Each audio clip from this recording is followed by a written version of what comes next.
we are seeing examples of where the system is ultimately failing to ensure security of people, including people like myself, gay men like myself, for example, and indeed of our way of life in Germany and in Europe. The man suspected of killing one person and injuring 29 others at the Berlin Pride Festival this weekend has been shot dead in a police operation as he rushed at police with a knife in Western Berlin.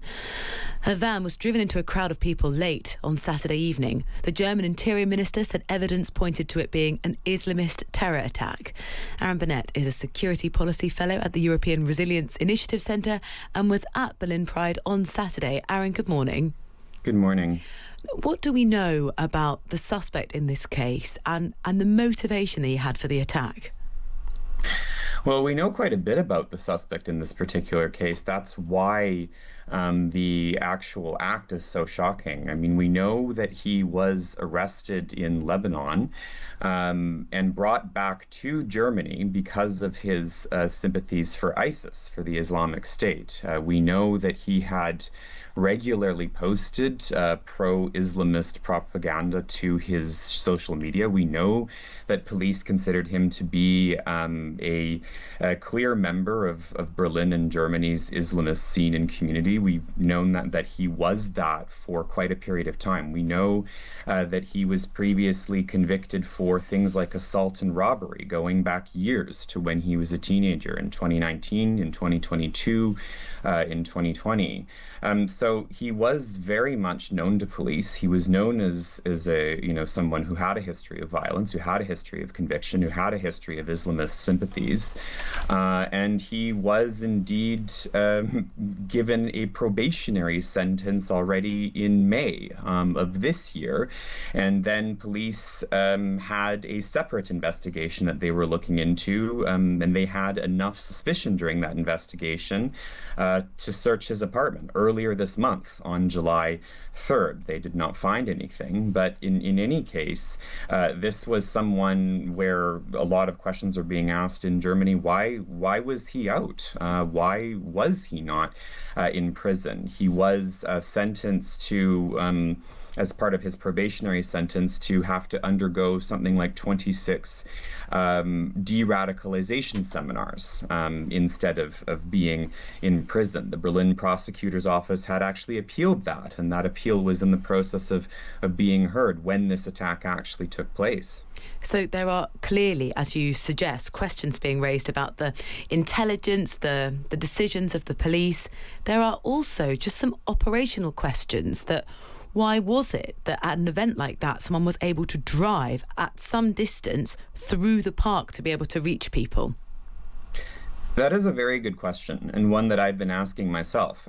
As you mentioned, I was actually at Berlin Pride. I was at the CSD that day, and I actually left the main area around the Brandenburg Gate, where they typically host the post-parade party, about an hour before this attack happened. And I was looking at the route that he took with this van, and I walked quite a fair chunk of it about an hour beforehand.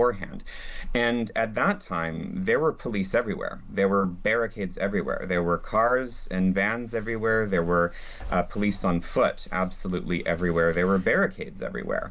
And my question is, what happened in the hour since I saw it, that this attack actually happened? How was this white van, which is not a small car, able to actually drive through this area at a very high speed? We've heard eyewitness reports saying that this van was basically wrecked in many ways, which suggests that it was traveling at a very, very high speed. And then the suspect was able to get out, start stabbing at people, and then was able to escape. And then there was a day-long manhunt that had to happen to track him down to Western Berlin, despite the fact that there were so many police around. Having actually been there myself, this is a question that I'm asking, and I think it's a very appropriate one to ask right now. How did this happen? And can I ask what is behind that? Is it because the barricades that you saw at the time looked sufficient, or looked actually like the security measures weren't sufficient when you were there? I mean, these weren't reinforced sort of steel barricades that the police were using, but there were a lot of police around. It's very strange to me how this particular van was not detected before or after this incident, or indeed how it was able to get so far and so close to the main celebrations when, I mean, I walked for probably a good 10 or 15 minutes and saw Yeah. barricade after barricade after barricade.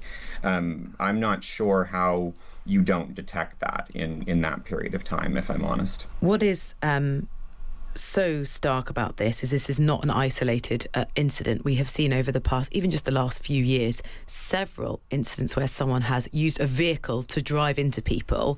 And I think the German authorities have said that the threat level will be increased.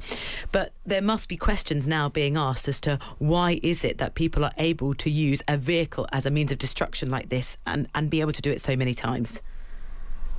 I mean, it's a very good question. We've had, there's even articles that you can find out in English-speaking media like The Independent and Reuters that actually list the number of car attacks that have happened in Germany in the last 10 years. And, it is important to note that not all of those attacks are Islamist links. Some are linked to mental illness, for example. But if we look at the ones which have very clear Islamist motivations or suspected Islamist motivations. I mean, the most well-known example before this one would be the Christmas market attack that happened in 2016 that killed 12 people. What we're seeing there is a failure of the system. In this particular case, there is a reason why the Berlin prosecutor's office thought that the judge's judgment in terms of the sentence that this suspected perpetrator received was too lenient.